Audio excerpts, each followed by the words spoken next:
right now, and actually a very early pickup of the Aatrox that you'd expect to go towards Bin.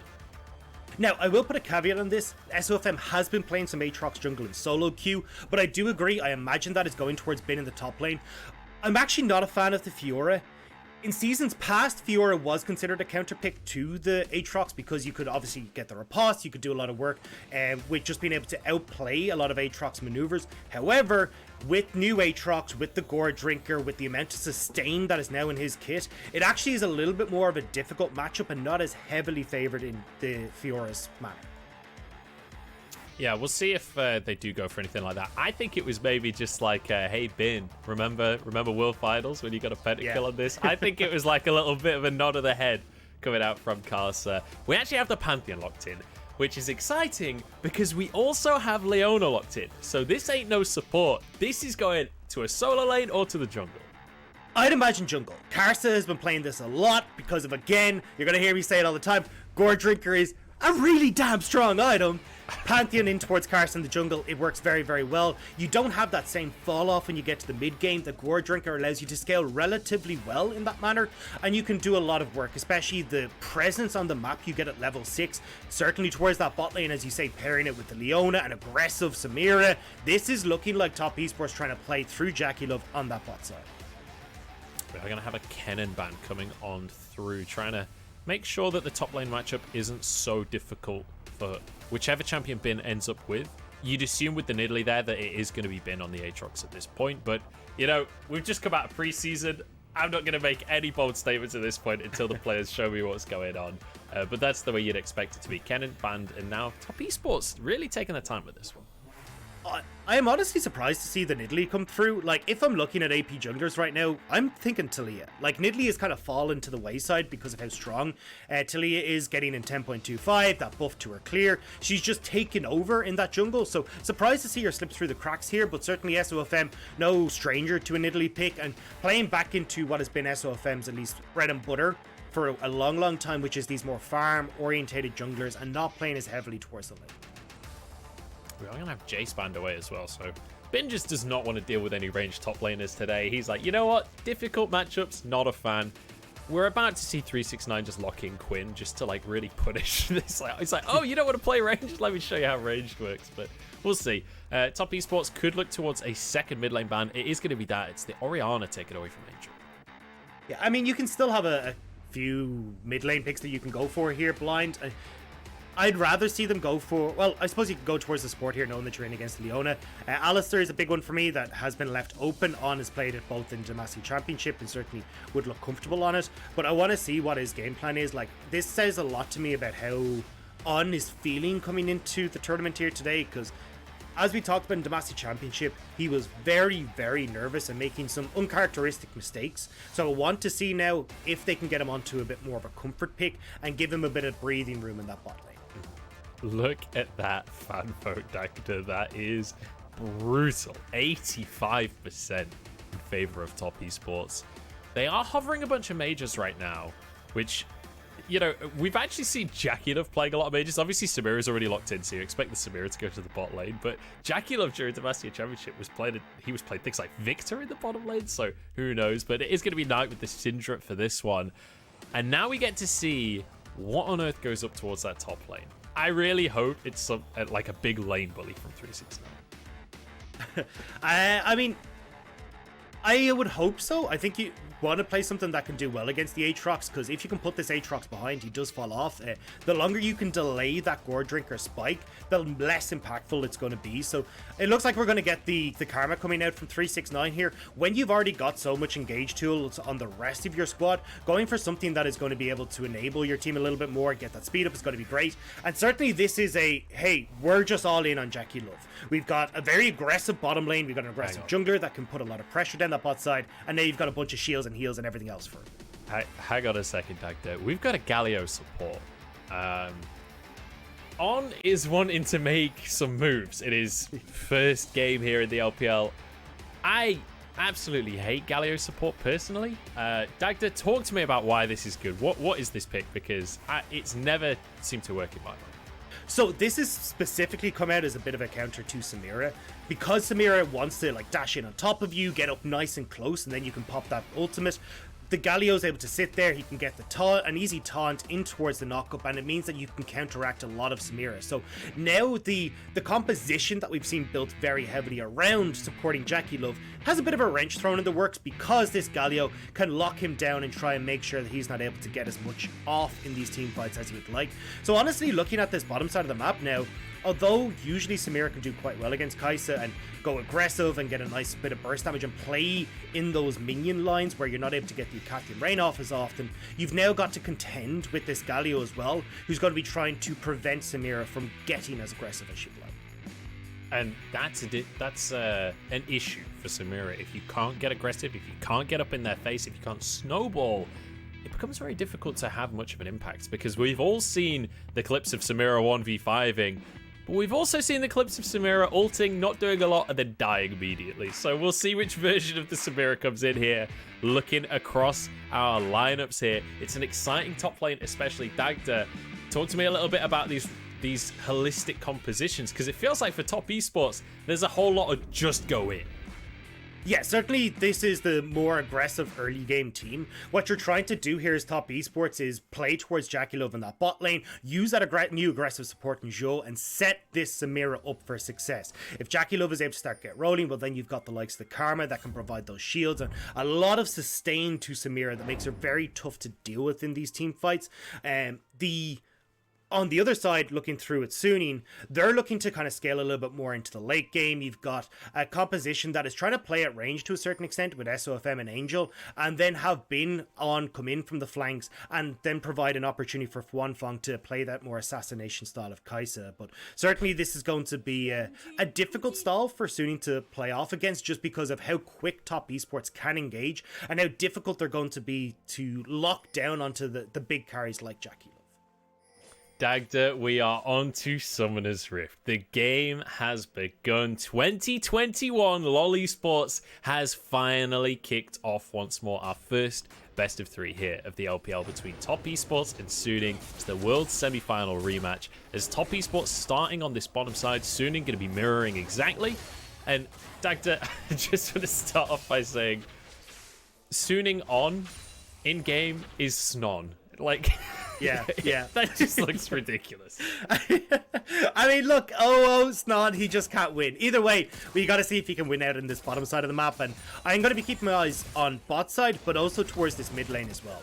Like, I'm looking at Knight versus Angel. This is a matchup Knight is very strong in on the Syndra. Not even talking about just how potent Knight in general is on this Syndra pick.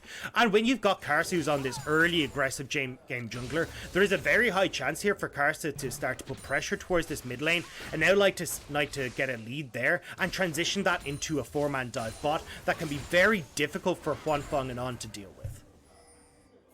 And whether or not we get those dives is going to be one of the big questions, but also how coordinated some of these plays on the bottom side are with the 2 brand new supports coming in. Just make sure you remember that coming in, expectations should be slightly different to what you expected going into the World's Finals and the World's Semi-Finals for these 2 teams, because the support players were core factors. The conversation remains, though, that Dro is a very significant upgrade on the side of Top Esports, whereas for On, it's very much trying to fill the shoes of Sword Art, and the question for SUNING will be around the shot calling and whether or not they can make things happen as a team, and whether or not we do get On and SOFM playing around the map together as a duo. And that's one of the big things here, is that On, at least in Demacia Championship, wasn't getting out of the bot lane, wasn't trying to work as much with SOFM, and that's why I think we're seeing SOFM go away from the champions that we saw him playing Demacia Championship, actually like the Pantheon and these more aggressive style of junglers, because On is not going to be able to support him as well. So this is where I want to see how SOFM is going to take the reins when it comes to shot calling, and see if SUNING can have the same pressure that they exerted towards that top side of the map. Because if you don't, Bin is a very aggressive top laner. He likes to overextend and needs that pressure to support him. If he's not able to play in that style, or at least have the ability to play that, we could see Bin really struggle in matchups, specifically against the likes of 369 and the more mechanical oriented top laners that we have. Yeah, and we have to bear in mind that when it came to the World Championship, Bin definitely had the best of that matchup in the top lane. We looked at the head-to-head earlier on. I genuinely think that 369 versus Bin is the most exciting thing about this entire matchup between the two teams. But I'm going to hold that thought because Karsa is making his way in towards the bottom lane. SOFM is on the correct half of the map. I don't think there's going to be an opportunity here for top esports, but they're going to try and make something happen. As you can see, SOFM is just clearing his Grump away, and we'll start to move back towards the top side. This is more about classic Karsa style.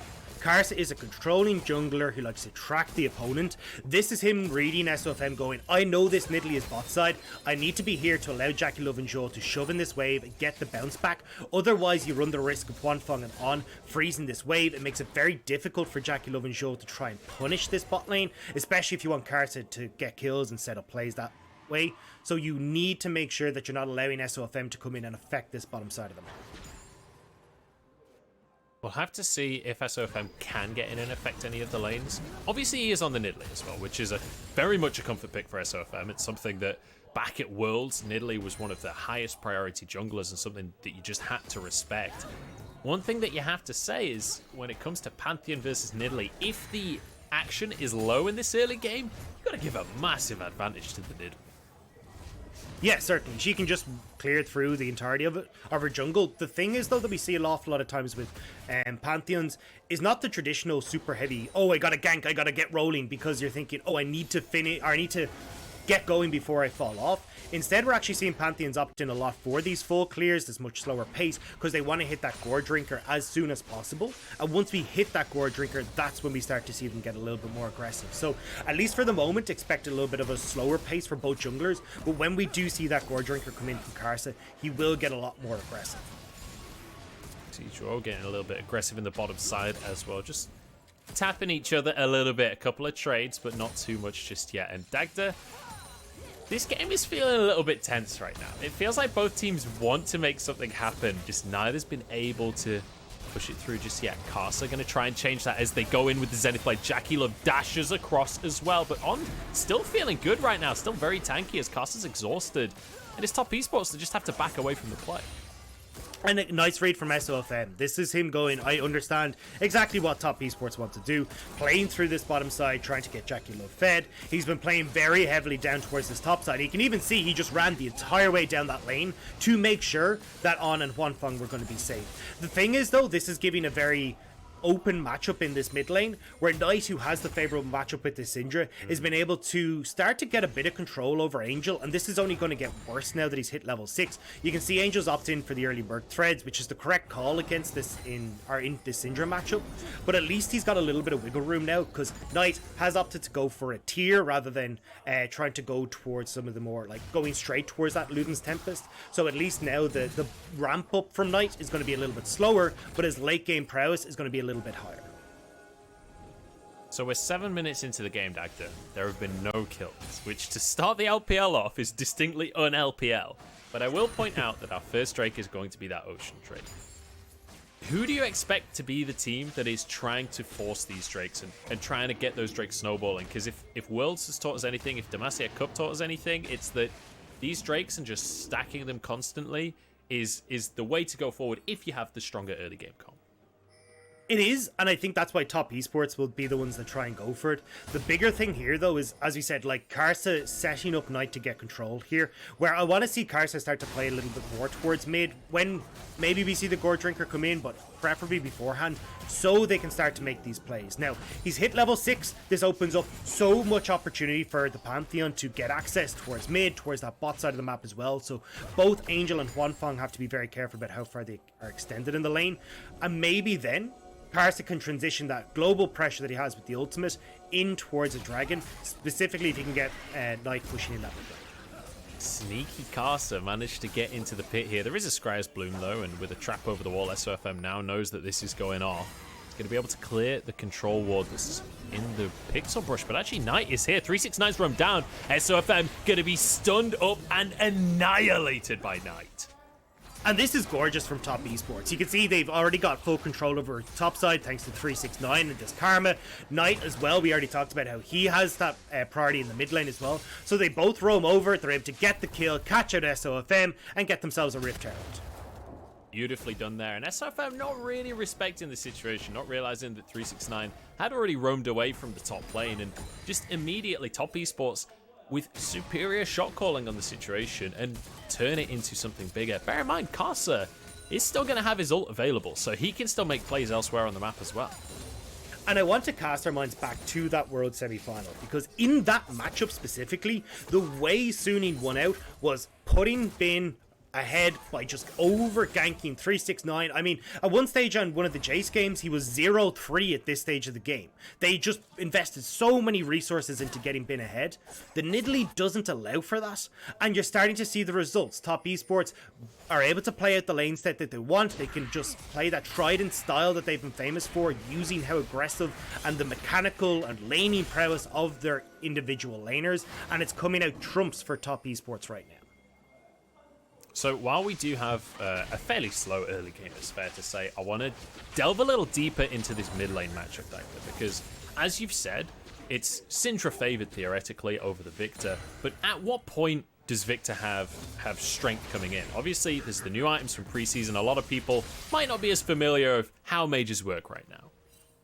Yeah, so a lot of, as you can see, well, both of them are going towards their tier starts, working towards that Archangel staff, but certainly in this matchup, the Syndra, because of the lower cooldowns that she has and the CC that's so much easier for her to play around, she's much stronger when it comes towards the lane, very strong in that mid-jungle 2v2 as well, again with Pantheon having that CC to complement it. But there's not really a time where Angel's better off in this mid lane is able to just 1v1 the Syndra. Instead, what you're looking to do is just have Angel continuously wave clear. They've actually been left on their own, which is pretty good for Angel, because at least he doesn't want to be entering in towards like skirmishes around dragons and that kind of thing. So Angel is starting to scale in towards this more team fight orientated Victor, whereas Knight, certainly a more lane bully, but also that more late game, or sorry, long range engage tool that you can use these Syndra stuns to set up team fights for Top Esports. Rift Herald going to be using the mid lane here. It's just going to grab a couple of plates, but nothing to write home about here as Top Esports.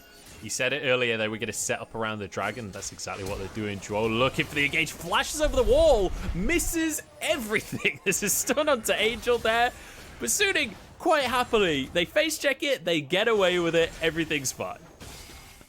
He's not quite able to hit the spells, but at least you can see the mindset, and this is what we wanted from Joe, is that he does have the mindset of just going aggressive, wanting to set up these plays. Now, doesn't work out, but at least you can give a little bit of wiggle room now to Top Esports in this river, although with not being able to pick off SOFM, they back away from Dragon, and this is again buying more time for SUNING. They are the team that wants to scale into that late game with the Victor, with the Kai'Sa, so the fact that Top Esports haven't been able to pick up these dragons, haven't been able to find river skirmishes that force Angel into these uncomfortable positions, this is a bit of a win for SUNING. I just love that the Chinese production side, straight off the bat, brutalizing Dro there. Like, let's just do a quick replay in the bottom corner of him missing everything. Like, look, we've seen it over the last year. If you mess up, Chinese fans and our production are not going to take it lightly. Like, you're going to get brutalized. Oh dear, not the greatest in the debut here for Dro, but you know what? Like, we forgive these. Like, he'll be fine. Solar Flare's about to come back off cooldown. Bear in mind though, we're 12 minutes into the game, almost 13 minutes in. Nobody has taken a dragon yet. I feel like that's incredibly rare to be this far in without a singular Drake. I 100% agree. The big thing here, though, is that Gore Drinker has been completed for Karsa. This was our go button that we were keeping our eyes out for. Now that that is done, I would be very surprised not to see Karsa get more aggressive, start to utilize the fact that he's hit that mythic spike, and now we'll see him play more heavily towards that bot side. Now he'll feel more comfortable taking these early skirmishes because he's got that double up of the health bar. Looks like Karsa is going to start this one off finally, so first dragon looking to go towards Top Esports here, because as you can see, SOFM currently recalling. He'll be heading back to base, so we shouldn't see any contest. And on the side of Top Esports, we already have a ton of sustain available to them. You mentioned the Gore Drinker from Karsa. We also have the Shield Bow coming in from Jackie Love, so it's just pure lifesteal on this side. It's just pure sustain in these fights, and we could well see a full zombie squad that just will not die coming out from Top Esports. I mean, think about it. When 369 starts to finish off some of his items as well, like, we'll get the loot. Oh, hang on, Joe. Hang on a second. Dro is trying to clear the control wards. On wanted to punish him, but luckily has the backup from the rest of his team. So, well played by Top Esports to make sure their support's okay. I want to go back to that point, though, of when we look towards 369, because honestly, you're going to see a huge amount of power coming in from this Karma. Working towards the Luden's Tempest now, but the support items are incredibly strong right now, where you look at like Staff of Flowing Water that gives a whole bunch of move speed. You're looking at like Ardent Sensor still being incredibly potent, and especially when you, as we said, this composition is about enabling Jackie Love. As 369 starts to go forward, he's going to be able to provide so many stats to his team on top of all the shielding and the healing, like from the Athenes and Holy Grail, on towards Jackie Love. That's going to be the big question, is can they keep Jackie Love alive? Because if he's ulting during these fights, one of the big things is not just shielding him and making sure that he can get his lifesteal off. It's also making sure players like On can't get close, can't get the taunts and the knockups and whatever else. Also, you've got an Aatrox there with CC aplenty. If Samira gets CC'd, Samira is pretty much useless at that point. So it's going to be all about the positioning and the setup for the fights to make sure that Jackie Love can succeed on this carry pick. Herald has been started here by Top Esports, but it looks like SUNING aren't going to give this one up without a fight. Well, no, but I say that, they have immediately backed away. Yeah, I mean, look, right now, SUNING are trying to avoid fights. As we talked about, like, in a skirmish setting, Top Esports have the advantage. I mean, you've got so much just single target CC that can come through from Karsa, with Knight being able to follow up, 369 speeding people in, so it's much more harder to kite back from that engage. Assuming you just don't want to deal with it, you just want to farm, give as much time and space towards Angel to get towards 2 items. Same when you look towards Wanfeng. He's got the Gale Force completed, not actually going for the Kraken Slayer, which we've seen in the past. Gale Force coming in more for that execution damage, and Wanfeng looking to be the finisher in these fights. I have to say, I'm kind of curious about the build that we're seeing from Wanfeng here. With the Gale Force first, this is not a... the expectation, at least for me, was for Kaisers to build the Kraken Slayer first. Like, yeah. Go for attack speed, go into the crit build, and you just do insane amounts of damage, especially with Halo Blades. Kind of surprised. I don't know if you've seen in your research a few more Gale Forces. Yeah, there's a few that are coming across from... I've seen a few in the LCK. There's a little bit in LPL as well. It's more so about, hey, look, rather than getting the triple proc off and getting a whole bunch of damage that way, it's more about trying to have the maneuverability in team fights that it offers, and especially when we talk about the amount of CC that can come through from Knight, Leona, and Pantheon, that can be super valuable, but also just your ability to execute targets, because of course that Gale Force, Gale Force has an execute on it, so the lower your target is, the more damage you're going to do, especially when you do have that movement ability as well with it. So this can provide a lot of value towards a Kaisa in these team fight scenarios where she's got a lot of stuff that she needs to work with. So you're doubling down on the kind of assassin style of Kaisa. Well, we've seen Wanfeng is definitely a secret agent. He snuck into the base of JDG during the World Championship, so I'm sure assassination is right within his wheelhouse. We'll see what can happen during the team fights later on. Has to be said, though, we've been talking about the compositions and who wants to snowball, who wants to be leading the charge with the Dragons. That whole conversation has been about Top Esports, and as you can see, they are starting to build themselves a lead, about 2,000 gold up. This next Drake, you can see them resetting for now as they take away some of the jungle. They got the mid tier 1 and the bot tier 1, but this is actually quite a slow pace of early game coming out from Top Esports. It feels like SUNING have been given a ton of breathing room to just slowly scale into this. It is, but it's also because of the power that is inherent in Mythics. You can see that, like, once those first few Mythics start to creep in for Top Esports, that's when they start to get aggressive. The Gore Drinker for Pantheon that we harped on about, you got the Immortal Shield Bow, even the Luden's Tempest coming in for Knight as well. Like, these just provide so much raw stats and the passive abilities as well, that oftentimes teams are just better off farming until they hit these, and then you can look for these one-item spikes that are coming through on the side of Top Esports. Well, I'm hoping those one-item spikes come pretty soon, Dagda, because we're almost 20 minutes into the first game of LPL 2021, and we have 1 kill on the scoreboard. I feel like I've been sorely misrepresenting what is going to happen in this first game. I was hoping for a bloodbath. Maybe it still can become a bloodbath, though, because we're positioning for a fight right here. On going to be stunned up, but he's pretty tanky on the Galio. Nice double solar flare. In comes everybody. Jackie Love starts to spin, but he's silenced by the Victor. At the end of the day, though, first kill going the way of Top Esports, and now it's traded. Joel going to be pulled back in, burnt down. Bin grabs the kill for himself, and now Karsa re-engages this one. It's 3 versus 4 right now. It's Suning with the advantage as they start to try and chase these Top Esports players down. Dragon is the prize. It looks like both teams still sticking around. Yeah, Top Esports still want to try and put pressure. I don't know if this is the best call. You can see Guanfeng, he's going to be able to put some pressure down in this mid lane turret. Suning still have control of the Dragon area, so it's just Top Esports dawdling in this river and not actually getting anything done. Guanfeng has an opportunity to get on the tower here as well. This should be the mid lane tier 1 going down. You can see Bin grabbing himself some chickens. Suning are going to grab everything that they can from Top Esports for the time being, but they are going to back away from the potential trade. They're moving towards the top side of the map, but I don't think Baron is on the cards just yet. Even though it's spawning, they don't have the damage for it. Yeah, with the respawns coming through, Suning weren't comfortable going for it. But either way, they still get the mid lane tower, which is a big win for them. They just want to try and get as much gold invested in towards their carries as possible.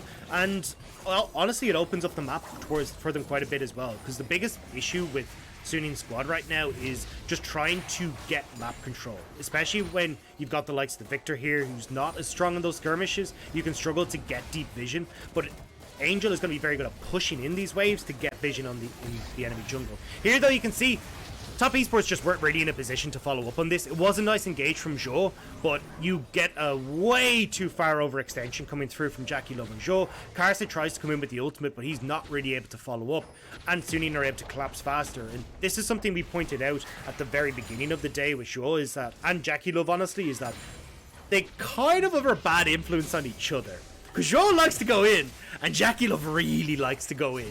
So when you pair the two of them together, it's just like, yeah, we're going. And, I mean, screw it. If someone comes with us, that's great, but we're on our own. Hang on, we've got a bit of a skirmish going on. Karsa tanking up Bin for now. Both of these guys have infinite sustain, so don't anticipate them to die 1v1. But with the rest of the squads coming in, Bin slowed by the solar flare. We are going to see Karsa going for the ult, jumping into the back line, but immediately regretting his decision. He's going to be knocked up. Does have the Aegis Assault as SOFM jumps over the wall. Knights arrive now, looking for the stun onto Bin. Does find it, the ult. Not quite enough damage. And it looks like both teams backing away for now. In goes On, though. Gets the taunt onto Knight. No follow-up. Good spear from SOFM, and the laser comes on through. Knight forced to flash. And everybody continues to live. But why are we fighting? There's nothing here. There's no dragon. There's no blue buff. There's no anything.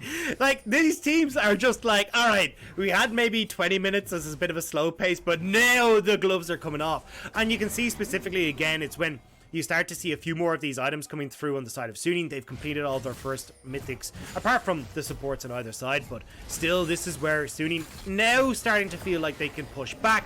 And if they're able to keep Top Esports at a distance, where we look at like Angel being able to poke with the lasers, SOFM with these spears, they can start to turn this fight around, which is why we see Karsa going in very aggressively, trying to start these fights off, because in the war of attrition, it is going to be Suning who are able to come out on top.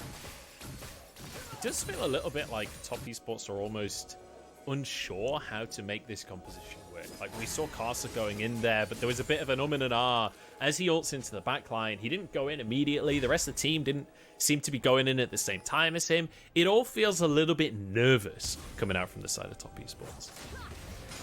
Yeah, I think it's just trying to figure out how they want to approach this, because yes, you've got Karsa who's got this long-range ultimate, but essentially if Zhou isn't in position, Karsa has to be that long-range engage tool and trying to deliver himself into the back line so that then Suning are trying to deal with a fight on multiple angles. And from Suning's side of things, that's where they're going to struggle most. Like, when you look at SOFM and Angel, they love when, okay, the team is over that way, and I know to throw all my abilities that way. Or, and I can control the area alongside, like, with traps and with Angel having that W as well, that stun.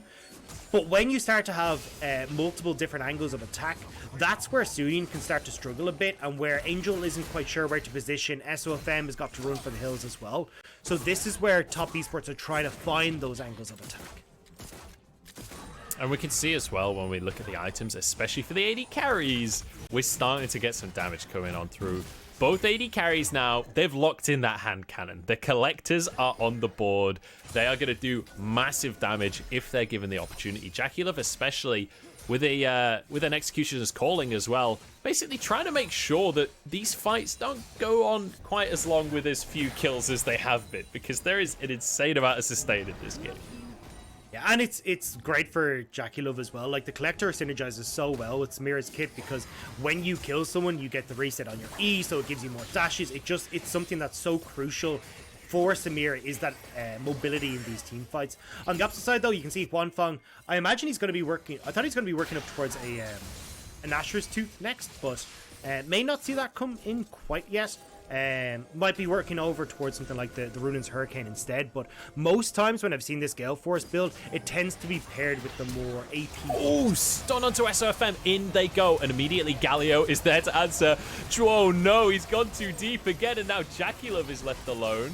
It's 5 versus 4 now, and once again, Suning find an advantage at the start of a fight.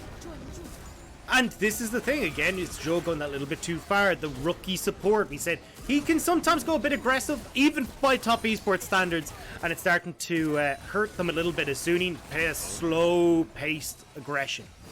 They're trying to force the engage here, but Suning don't have that much of a way to start a fight themselves. This is one of the issues of Galio. Generally, it's a follow-up engage, so it does feel like they need top esports to make the move. Dragon taken, though. That's a big pickup.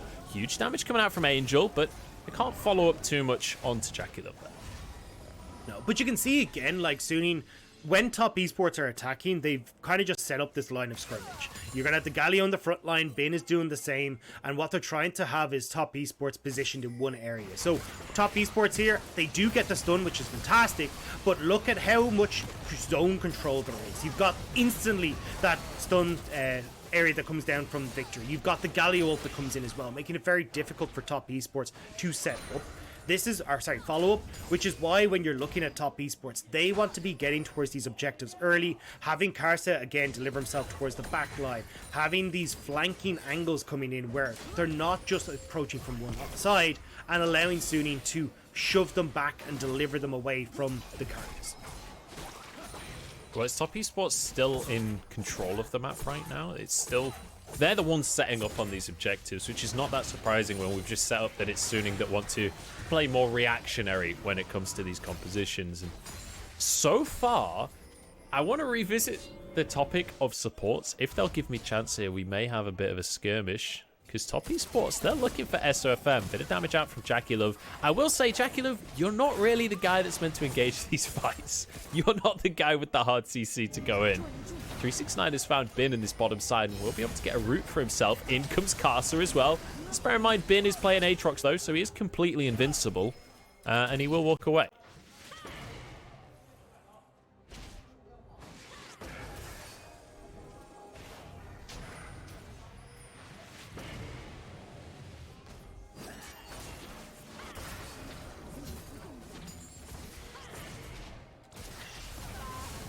Ooh. Great damage coming out from Angel already on this Victor. Huanfeng does have a mark, but he's not going to jump into the back line. That would be kind of suicidal. But let's take a look at where the gold is spread right now, because it is actually pretty much even when it comes to total gold for the two teams. But when you look at the carries, Huanfeng is head and shoulders above Jackie Love right now with 2 kills on the board, 550 on the bounty. He's already finished the 3 items, and he's feeling incredibly strong, especially with that extra crit cape in there. So I'm expecting Huanfeng, if he finds the freedom and the opportunity, he could look exceptional in the next couple of fights.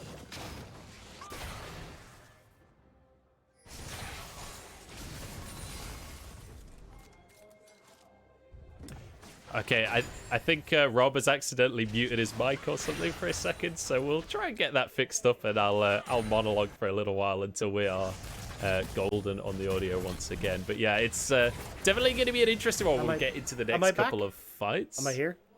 I don't know, mate. I've been able to hear you the whole time, so it's hard for me to we'll verify. see if I'm here. I'm not sure what's happened there, but look. Okay, I'm back. We're good. Okay. But yeah. So what I was saying was, I think we're going to have 2 big things come through here, where we're going to be looking at both Victor and the Kai'Sa that are doing really well. Victor has that Luden's Tempest, the Archangel Staff. Like, Victor's hit a pretty big critical mass here, and you're going to see him turn out a lot of damage. I'd love to see the Lichbane come through next for Angel, just to provide that little bit more burst, specifically for Jackie. Bond's been CC'd up. The aftershock keeping him very safe, and it's Duo that takes a lot of damage instead. Karsa has gone right onto the back line. No follow-up from the rest of his team just yet as he keeps himself safe with the Aegis Assault. Now Jakilov, the ult didn't quite do enough, and On walks away barely with his life here. Another fight, Dagda, where nobody dies. What is going on? I don't understand it. I actually thought someone was going to die in that fight, and Top Esports just do not have the burst damage to get through On to try and get through the rest of SUNING as a result. And again, they're forced to back away because Top Esports, they're very, one punch heavy. They're very burst orientated. You've got the follow up from that. You've got Jakilov who's got that combo to get that ultimate off. But if they're not able to get a few members of SUNING down in that time, they're going to be forced to back away because you're going to have healings coming through from SOFM, a lot coming through from the likes of Bin. On is going to be able to re-enter fights with his ultimate as well. Like, you've got to be able to finish off SUNING, but Top Esports, their composition that was that early game ride, the ticket's gone. They're not able to get going in the way that they wanted, and now SUNING are taking over. And let's just remember they have Samira, is what I was trying to say, just combining words. If the right situation occurs, he can just get like a pentakill. It's like Katarina, right? Where you just spin around and everybody dies. But that's much more difficult than it sounds when you're playing in professional play when there's so much CC on the enemy team. Angel has been holding his ult as well to just silence as soon as Jakilov tries to go for it. Well, both sides have set up their line here. Top Esports, again, we want to see if you can have Karsa, who is hovering back with the ultimate, get in and start to split up SUNING. The better SUNING are split up, the easier be for Top. Here we go. Smite goes the way of SUNING, so they get the dragon for themselves. Duo goes in way too deep once more. Karsa's there to follow up, but he's followed to his own demise here. The Aegis Assault can only keep him alive for a tiny little bit, and Bin is Aatrox, so he's completely invincible. Now SUNING on the follow-up, and they are looking for blood. Jakilov spins around, he turns it around for one, and Knight grabs the kill, but it's 6-3 now, and Baron's on the cards. And I am so damn impressed with this SUNING lineup. I had zero expectations for SUNING coming in because they'd lost Sword Art, because there was such a massive hole in what had seemed like such a pristine lineup. However, SUNING have come into the 2021 season and they're having none of it. They want to show why they're in the World Finals. Here we go, Baron taken. Angel takes a hit from 369, but it's not enough. And SUNING, they've grabbed themselves the Baron, they've got themselves a gold lead, and they're looking fantastic in their debut game. Absolutely amazing, and especially in the likes of On. Now, on this Galio, you can see how much space he's creating, but playing far back, providing a lot of room for this team to work with, and that's all that he has to do. And you can see Top Esports are really struggling. They're not able to get all their pieces in the right place, where Karsa is going in after Zhou has already died. You've got Jakilov who's not able to follow up. 369 is kind of shaking his head in the back line going, what am I supposed to do here? And SUNING are the ones that are coming out on top. This is really brutal, actually. These fights feel kind of impossible for Top Esports. But the thing is, it's only 2,000 gold. Like, we're not massively over in SUNING, but the fact that they're ramping up these Infernal Dragons is starting to get a little bit scary. To me, it's not about looking at the scoreboard. It's about looking at the way the fights have been going so far. Like, Duo is going in, which that is his job. He needs to go in alongside Karsa to start the fight off, but it feels like there's not much of an avenue for the rest of Top Esports to follow up, because Bin is there as Aatrox. That's quite happy to 1v4 the rest of Top Esports. Nobody can do anything to stop him. And then, worst case scenario, he had a stopwatch in that one. Now he's got a GA for himself. This doesn't get any better, it feels like. And that's what I was going to say. Bin has just gone full tank mode as he goes in. Oh, hang on. Him and Huanfeng are going huge in the bottom lane. 369 in a whole heap of trouble. Pops him into the GA here, but the rest of the team has arrived. Taunts come on through, and he is going to survive somehow. Huanfeng is alive, and now they charge underneath the towers. Bin more than happy to tank this one up as it's knockups galore onto the squad. Jakilov gets himself a shield out from 369, but enough is enough, say SUNING. Another 3 kills, and now they're on the inhibitors. And this is going to be the end. You've got death timers that can't come up before SUNING can plow through this Nexus. SUNING are coming in strong to 2021. It's a slow, cold, calculated win here for SUNING, unless Jackie11369 can pull off a miracle here, but it's not gonna happen. The Nexus will fall, and SUNING with a Game 1 upset here over Top Esports. Beautifully played from SUNING as well, understanding exactly when they were going to be strong.